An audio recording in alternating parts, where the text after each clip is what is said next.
Olá, pessoal! Hoje a gente vai mergulhar fundo em três palavras que todo mundo que trabalha com software ouve o tempo todo: Agile, Craftsmanship e Engenharia. Mas a ideia aqui é ir além do blá blá blá e entender o que de fato está por trás desses conceitos.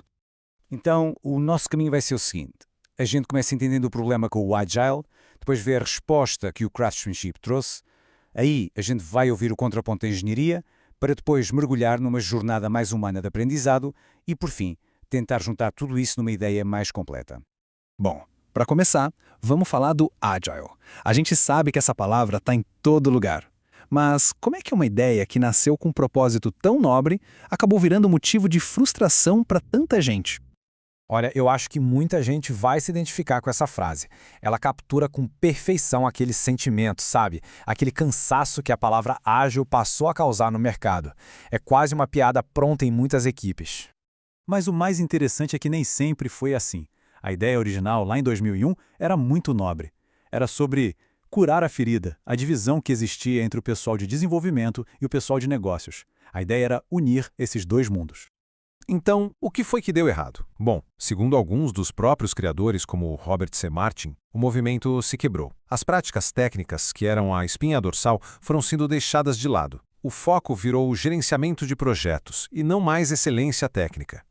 De repente, fazer um curso de 2 dias dava um certificado, e a coisa toda virou só mais um jargão corporativo. E claro, toda essa frustração gerou uma reação. Um contramovimento muito poderoso que ficou conhecido como Software Craftsmanship, ou em bom português, o artesanato de software. E essa tabela aqui é fantástica para a gente entender a ideia. O pessoal do Craftsmanship não quis jogar o manifesto ágil fora. Pelo contrário, eles pegaram os valores ágeis e adicionaram uma camada. Não é só sobre software funcionando, é sobre software bem elaborado. Não é só sobre indivíduos e interações, é sobre uma comunidade de profissionais. É um e também, não um em vez de. O lance todo aqui, a grande sacada do movimento, foi resgatar a disciplina técnica. A ideia de ter orgulho do que se faz, de escrever código limpo, de aprender sempre, de mentorar quem está começando, a mensagem era clara. Só entregar software que funciona não é mais suficiente. Ele precisa ser bem construído. Só que a conversa não para por aí. Surge uma outra perspectiva muito forte que questiona se só o artesanato é o bastante. E é aí que o pensamento de engenharia entra em cena com tudo. Essa pergunta aqui é muito poderosa. Pensa bem, um senso de qualidade, de beleza no código, que é algo meio subjetivo. Será que isso basta para a gente construir sistemas realmente críticos? Sistemas que controlam aviões, transações financeiras, equipamentos médicos? E a ideia de engenharia de software não é de hoje, não. Ela tem uma história muito rica. Nasceu lá no final dos anos 60, no meio do projeto Apollo, quando a Margaret Hamilton insistiu em usar o termo para que o software fosse levado a sério. Afinal, vidas humanas dependiam daquele código. E aqui a gente vê um contraste bem claro entre essas duas mentalidades. De um lado, o artesão, com foco no humano, na experiência, no código limpo. Do outro, o engenheiro, com ênfase na precisão, em métricas, em pensamento sistemático, em projetar para que o sistema seja confiável. E essa citação do Dave Farley meio que imunda o jogo. Ela redefine o que é qualidade de uma forma muito mais objetiva. Qualidade não é se o código é bonito. Qualidade é uma propriedade de engenharia. O quão fácil e seguro é mudar aquele software. É sobre gerenciar a complexidade para a gente poder continuar evoluindo.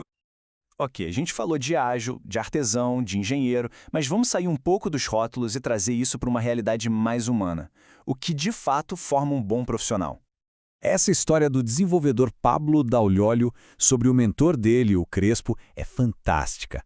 Ela nos lembra que antes de qualquer título, de qualquer rótulo, vem a disciplina de aprender a pensar, de ser desafiado a não aceitar a primeira solução, a buscar algo genuíno. E o mais importante aqui é que a lição do mentor não era sobre uma ferramenta específica ou uma linguagem da moda. Era sobre algo muito mais fundamental, uma abordagem estruturada para resolver problemas. E essa abordagem tem o nome pensamento computacional. Ele se baseia em 4 pilares. Primeiro, a abstração, que é saber focar no que é essencial. Segundo, a decomposição, que é a arte de quebrar um problemão em pedacinhos. Terceiro, a padronização, que é reconhecer padrões para não reinventar a roda. E por fim, o algoritmo, que é desenhar solução, o passo a passo, é o pensar antes do fazer. Então a gente tem a visão do artesão e a visão do engenheiro. Será que é preciso escolher um lado? Ou será que a resposta está justamente em juntar o melhor dos dois mundos? A ideia aqui é que essas duas forças não são opostas, elas se completam. Pensa assim, a engenharia fornece a abordagem sistemática, os trilhos para a gente não sair do caminho. Já o artesanato traz o cuidado, o foco na qualidade, as habilidades de colaboração e mentoria. Um precisa do outro. Isso tudo nos leva à grande pergunta, né? No fim das contas, qual deveria ser o nosso objetivo? Tentar ser um coach ágil? Um artesão de software? Um engenheiro de software? Qual é o rótulo certo? E eu acho que essa frase da Liz Kilg traz uma luz incrível sobre isso. Talvez o objetivo não seja se dar um título. Talvez o objetivo seja agir de uma forma com o rigor de um engenheiro e o cuidado de um artesão que faça com que as outras pessoas, os nossos colegas, nos reconheçam como profissionais de alto nível. No final, a grande questão é como as nossas ações nos definem.